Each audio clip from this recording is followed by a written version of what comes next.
How do we move from grinding to grace? What do I mean by that?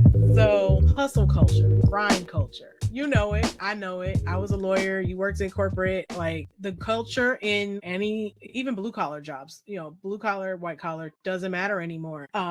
Grind culture is a thing right now. Oh, you got to work hard. You got to work hard. You're not going to have anything unless you work hard. Nothing comes easy. How many times I've heard that? Nothing comes easy. You got to work hard. And so when you start to do this work and you start trying to shift, I think that's one of the hardest things to let go of is that grind culture of, oh, I'm not doing enough. I'm not doing, like, I can't just think my way into, I can't meditate my way into better financial situation. I can't, you know, firm my way into the relationship that I desire, or all of those. You think that that's not a possibility because you're so hung up on grind culture. It's, I gotta work, I gotta figure it out, it has to make sense, I have to do it this way.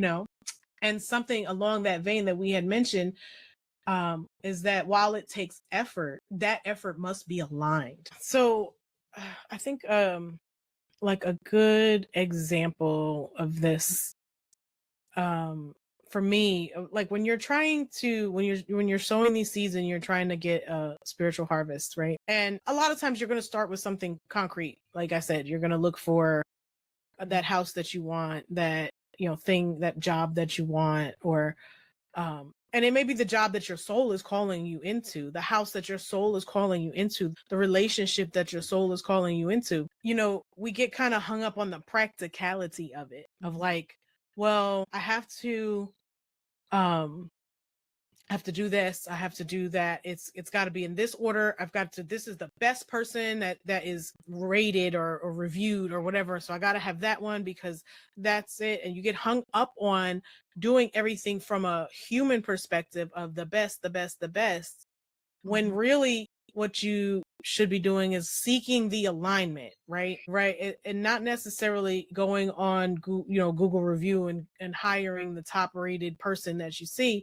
Maybe if you're trying to get your house built or whatever and you're looking for a contractor, you're not going to the highest rated person that you see, but you're praying on it, you're listening for direction, you're asking for guidance, you're asking for the opportunity to show itself. And the opportunity may present itself in the weirdest way. It won't be in a Google review. It may be you're standing in line at the grocery store and the contractor is behind you in line, and you just have a conversation real quick, and then you realize that person is a contractor, and you're like, hey, and you get their information, and you exchange information, and then as the conversation goes on, you get that alignment, you get that feeling of, this is the person, this is the one. And they may not even have a web page, so it didn't come through from human means necessarily.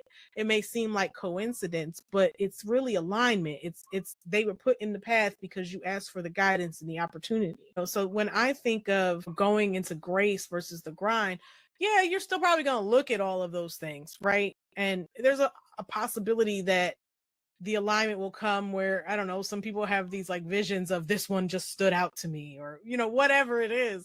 And sometimes it's going to be some random recommendation that somebody gives you out of the blue when they find out that you're trying to do something or something like that. And so the alignment will come as long as you're staying tapped in, and like, I love what you were talking about with like looking for things that are free, because sometimes you need to explore, and it doesn't need to be a grind involved with it. You don't need to grind to get that $5,000 to take that class. You know what I mean? Necessarily. Sometimes you do. Sometimes the alignment in you, the direction that you're getting from spirit is, put your last on that, because I got you. But you have to be tapped in. You got to be doing your spiritual hygiene. You got to know, you know what I mean? Like, and that it starts with small things, right? It starts with following that intuition with small things, with, things that you enjoy, things that aren't going to rock the boat in your financial life, things that are, you know what I mean, not going to devastate you in your emotional life. You know what I mean? Like sometimes you have to take small steps until you learn the voice of God and how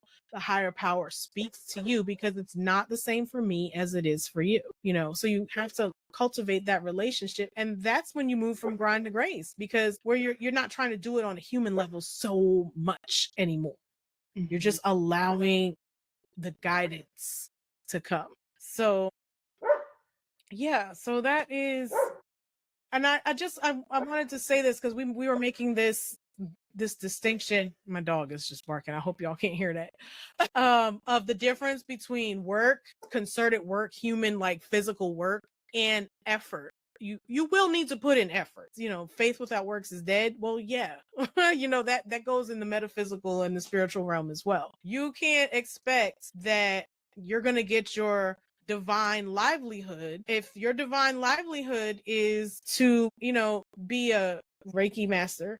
You're not going to be able to be a Reiki master without taking a Reiki class. You have to put in that effort. You're going to have to read the book, do the lessons. You know, I don't do Reiki, so I don't know what it is exactly. And you're going to have to do some things in order to be able to get a harvest. So I don't want to imply that, you know, it's going to just miraculously all happen. It will miraculously happen, but it's still going to require you to take some steps, to do some work, to put in some effort.